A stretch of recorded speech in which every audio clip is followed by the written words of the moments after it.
What's up, Stat Fam? I told you we was coming back with another. We got David Letterman at Sit Down with Magic Johnson and Larry Bird. This is a live reaction.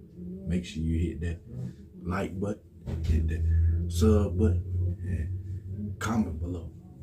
Let's get it. Y'all know it's live, it's legendary. Shout out to them real legends now. Y'all know it. You definitely know we ain't down with the 60s, we ain't down with the 70s, we ain't down with the 80s, we ain't down with the 90s. Real legends, I promise you. Goodbye, she's gone.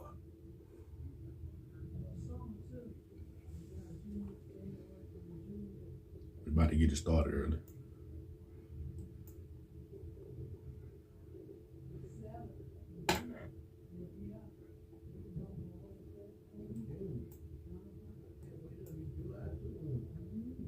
Our first guests are NBA legends. Their rivalry forever changed the game of basketball. Their relationship is the focus of a new Broadway play entitled Magic Bird, which opened earlier tonight. Ladies and gentlemen, please welcome Larry Bird and Urban Magic Johnson.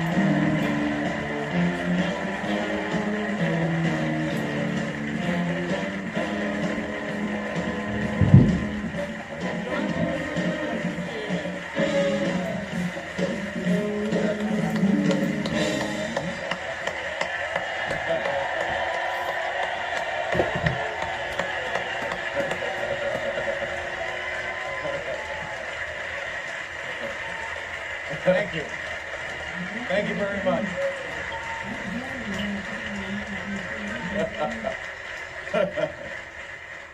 I saw the documentary the two of you did, and I guess it was produced by HBO. I'm right about that. I found it compelling. I found it moving. I found so much humanity in the production, and it stayed with me for quite some time. Now, you guys lived those lives. When you saw the documentary, did you have the same feelings, or was it just, oh yeah, that's us, that's what we did? Yeah, they did a great job of capturing our feelings and how we feel about one another, but it's really all about the competition. I mean, even today, if we could do something to compete against one another, I still like to do that. Yeah.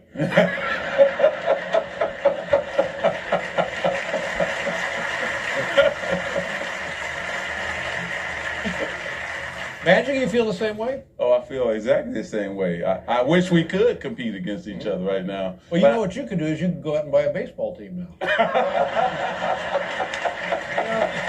There you go. I thought about buying the Cardinals, but after finding out, I found out Urban paid over $2 billion for the Dodgers. I know the Cardinals are worth at least $500 billion. Yeah, that's crazy stuff. When you guys knew each other earlier, I know everybody knows about the NCAA championship game in 1979. Do I have that date right? But you guys actually played as in some sort of, was it an amateur summer tournament or like that? Where was that? When was that? Well, it was in Kentucky, and that's the first time probably in both our lives that we actually sat on the bench. And I don't think neither one of us liked that at all, but because we were on the bench, David, and we got a chance to play against the starters every day and at nighttime at practice. And Larry and I were so upset we took it out on the starters. So we beat them every single day, right? But Larry was a special cat because it proved to me this man could really play basketball. I'd heard about him, but I never saw him play live and in person, and he was incredible. I mean, he dominated, and that's what it's all about. So I went back home telling everybody, oh, this Larry Bird guy is for real. Right. But you guys were kids then. I mean, you're a little older than Magic, but you were what, 17, 18, 19 in that range right in there when that happened? I think I was 19. Yeah. 19 or 20, and probably 18. Yeah. Yeah. And you were, from the beginning, and correct me if I get any of this wrong, because it's your life and, well, you guys ought to know. Magic, were you inclined early on to become friends with this guy because you were drawn to him because of his basketball abilities? Did you want to be friends with him from the beginning? From the beginning, I wanted to be friends, but Larry didn't want none of that. You know? And so, you know, and so I said, okay, if that's how it's going to be, then we have to be like that. You know? So I started disliking him too. You know? But, you know, he told me that, you know, I smiled all the time, and he knew that I will smile at you, but I want to cut your heart out at the same time. So he knew that was part of my strategy, is to get him, lure him in as my friend. So he didn't want to demonstrate any weakness by becoming your friend. Now, did you feel his advances to being a friend, and you just rejected them? You were not interested. You didn't like him. I mean, what was your side of that? It's not like one of my old girlfriends, you know. I mean, when you say advances, I get a little scared. But you know, my thing was when you compete, you're really not friends. You want to keep an edge, and I was like that through high school and through college. But Irvin is an outgoing guy. He loves everybody. He wants to high five, and you know, he got that big smile. My goal was to try to take 3 of them teeth home with me. That's two different perspectives. It's interesting because Indiana, Michigan, same generation of basketball. Similar players, identical players, similar ideology about playing? Anything to do with the Midwest or the times that you guys came from? I think it's the Midwest, and I think when you think about Indiana high school basketball, I mean, everybody says it's the best. You think about Michigan, we're right there with Indiana, and so how we were taught to play the game, both Larry and I, and then the way we wanted to play the game as individuals, and so we're mirrors of each other. I may smile a little bit more, but the way we played the game of basketball was exactly the same, because we would do anything to win. We didn't care about scoring points. We cared about winning the game and making our teammates better. Yeah. And that's why I think that, you know, thank you. We were able to change not only basketball, but we were able to change the NBA too. And so that was great. I want to talk about that in a little bit. But so now you guys meet the first time in this summer league tournament, whatever it was. The next time is for the NCAA championship. Is that right? What did that? And it was like a 10-point loss. Am I right, Larry? Well, it was 10 point. Thank you, Dave. Yeah. It felt more like a 20-point loss. But you know, when you're out there playing and you get started in these games, sometimes you go, "Uh-oh, these guys are pretty good." Right. And I had that feeling at halftime that these guys were too much for us. Now at the beginning of the game, did you meet Irvin there? Why? Do you remember trying to talk to Larry before the game? Nope.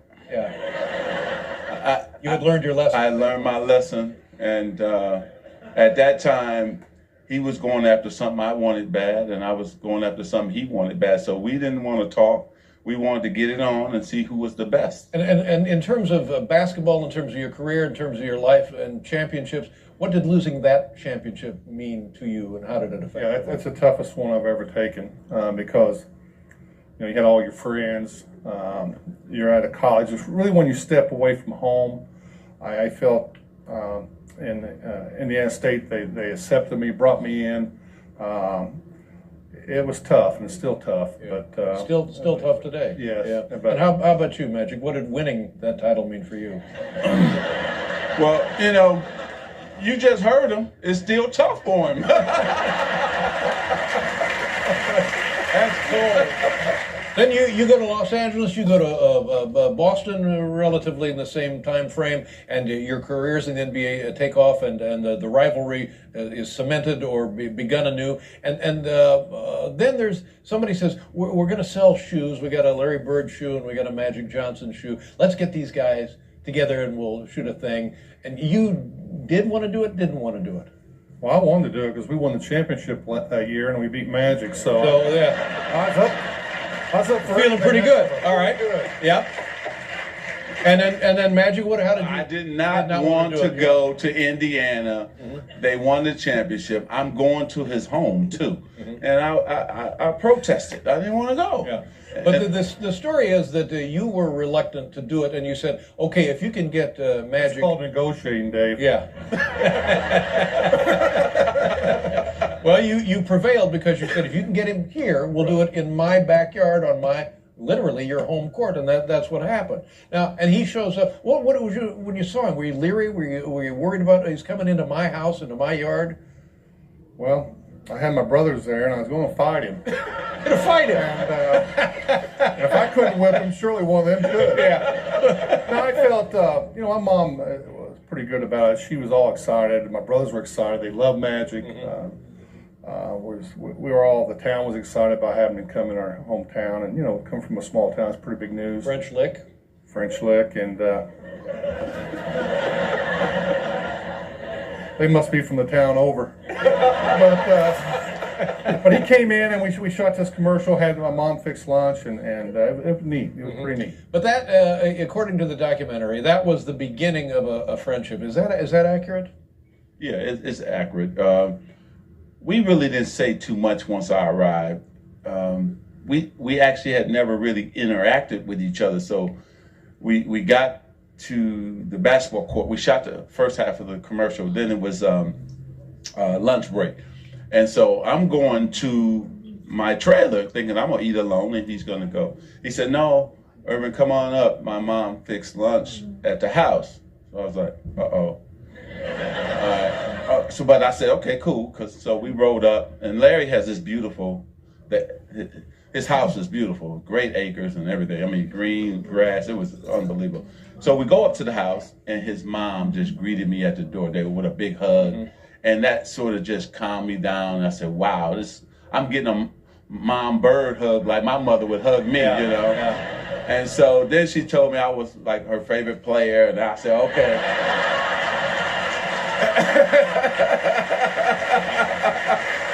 It's worse and worse. So now I'm really sitting in the seat now. I'm waiting for lunch now because I feel good. But at the end of the day, what happened was we found out we were much alike. Midwest boys, grew up poor, hardworking families, had the same values. And I got to know Larry, the man, and he got to know Irvin, the man. Now, did things change for you that day as well?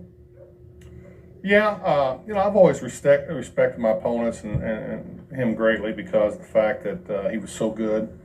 Everybody always said there's a hate element to it, and there never was a hate. It's just that I had so much respect. It's competition at its finest point, isn't it? Yeah, and you never let your guard down, and he was so good, and I was trying to, I used to have this thing in my head in the summer. I go shoot 700 jump shots that day, and I get ready to leave, I go, God, I know he's shooting 800. And it dropped me back out there. So it was mind games too, but I always respected him and his teammates, and we had great teams, and it's just unfortunate that we got cheated in a lot of them games in the playoffs. Cheated. I think talking about that episode where you guys did the commercial and you had lunch and so forth, I think I remember from the documentary that said that you really liked Irvin. You were less fond of Magic. Is that a correct? And what does that mean? Well, Irvin the man's one thing, but Irvin the basketball player, I had a little problem with him. It ended, of course, 20 years ago, but there for, God, what? Well, I can't really say what I think, but... Now, when you hear that about you, that he liked Irvin, didn't like Magic, how do you interpret that? How do you feel about that? You know what he's talking about. It made me feel good. David, hey, I was a thorn in his side. Right. I'm supposed to be. I'm supposed to be go out there to kick his butt. That's what my job was, and his job was to kick mine. And so I didn't want Larry to like me. He didn't have to like me, but we both respected each other. I knew Larry could beat me if I made mistakes. If we didn't play our best game, Larry made me have sleepless nights. Right? No, he did. He did have me because I was scared to death that I knew he could beat me. Right. And so that's what a great player does to you, that you have to go up against. And not only was he great, the Celtics were great. So, and I was the same way, hopefully, in his mind when he went to sleep, thinking about me. Because I was thinking about him when I went to sleep, that was for sure. It's let's forget everything else. Forget the statistics, forget the friendship, how it evolved, the teams. Do you now, in your heart, believe you're the better player?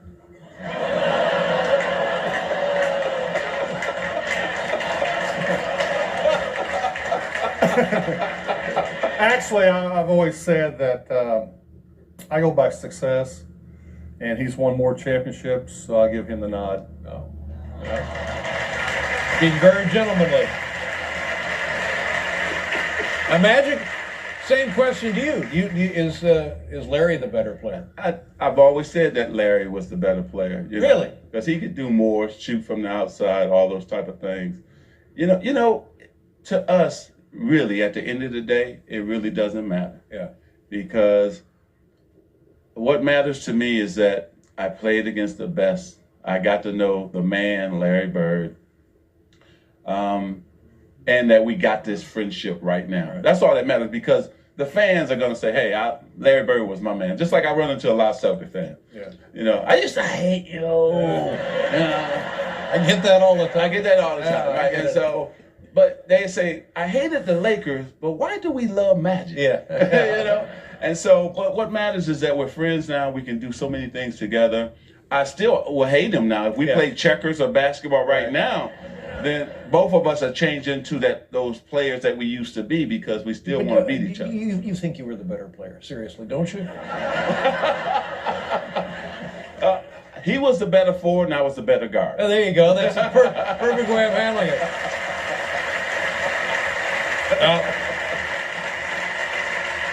Tell us, there's this documentary is, I think, the best sports documentary I've ever seen. And it's not because of anything other than you two gentlemen and who you are, the kind of men you guys are.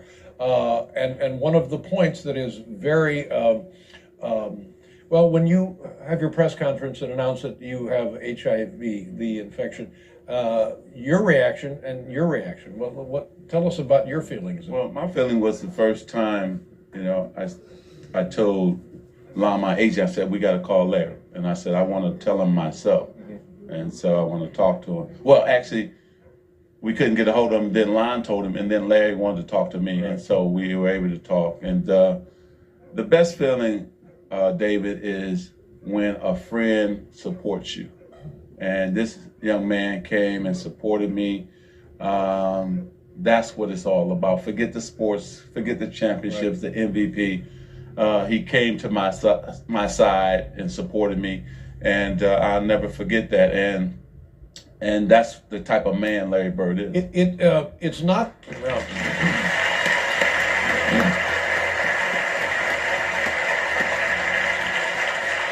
Well, gladly, it's not the way it was in those days. In those days, if you heard anything having to do with this, it seemed like an immediate death sentence. Exactly. And gladly, like I say, medical treatment has progressed where it's not that at all.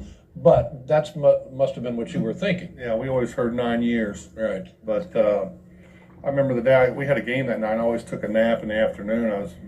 My wife woke me up and said, hey, Lon Rosen called. You need to call Magic. So when I heard that, I couldn't believe it. I mean, I can remember back my father died, and my heart just sort of, he fluttered a little bit. When I heard about Magic, it's just like I had no energy. I didn't want to. It's the first time I can ever remember not wanting to play basketball. And it had a pit in my stomach for days after, even after I talked to him, because in my mind, 9 or 10 years, he's going to be gone. And, we had the Olympics, down the road. We had things we wanted to accomplish, but it's, man, here he is. Yeah, happily things didn't work out the way we feared. Now, I mentioned we talk about it in the introduction. The NBA changed professional basketball. Give us a couple of ideas how the game has changed because of you guys' career.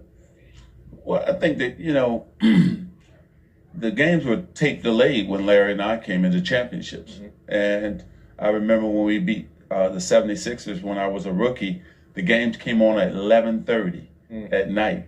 And so to put now the championships in prime time, the salaries that people make, I mean, we affected a lot of the change that is happening. And then Michael Jordan came in right after us and took it to another level as well. And Do you guys see kids playing in the league now? They say, "Oh, geez, this is the way I would have approached it," or is that the game has changed so much that your style of play doesn't exist or it can't exist? Oh, it can exist. I mean, there's not many 6'9" point guards out there. Yeah. But I think what I see is there's a lot of kids come to our league and take it for granted, but there's also a lot of kids come to our league that want to get better every day, and they do the work necessary to do better and better, and they care about their communities, and they care about their team. I see a lot of that. When I first came to the league, I didn't see hardly any of that. Right. I think what me and Irvin did when we came in, people started watching basketball again. And our David Stern, which was our commissioner at the time, first year, came in and just took us to another level. Then you got to remember Jordan, Barkley, Patrick Ewing, Karl Malone, John Stockton, all of us sort of came in. They came in a couple years after us. And the league got good right away. So we were just happy. We didn't know any of that was going on. We just wanted to play and compete. But in '84, it changed. Yeah. But also we made passing fashionable again in the NBA. Well, I think from a fan's standpoint, from a guy from Indiana who grew up loving and watching high school, college basketball and trying to play and so forth, the great legacy that the two of you leave is a demonstration of how to be a guy, just how to be guys, and that's invaluable.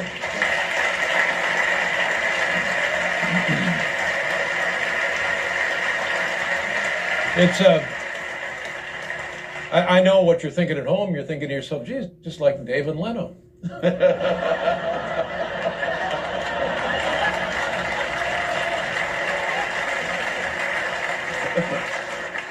Well, I wish you could come back tomorrow and the next night and the next night, but I know you guys got to get to the theater to rehearse your big number. It's Magic Bird at the Longacre Theater. God, what a pleasure to meet you and to see you again, Magic. Good luck with your Dodgers. Thank you. Thank you very much. We'll be right back with Jim Gaffigan, everybody.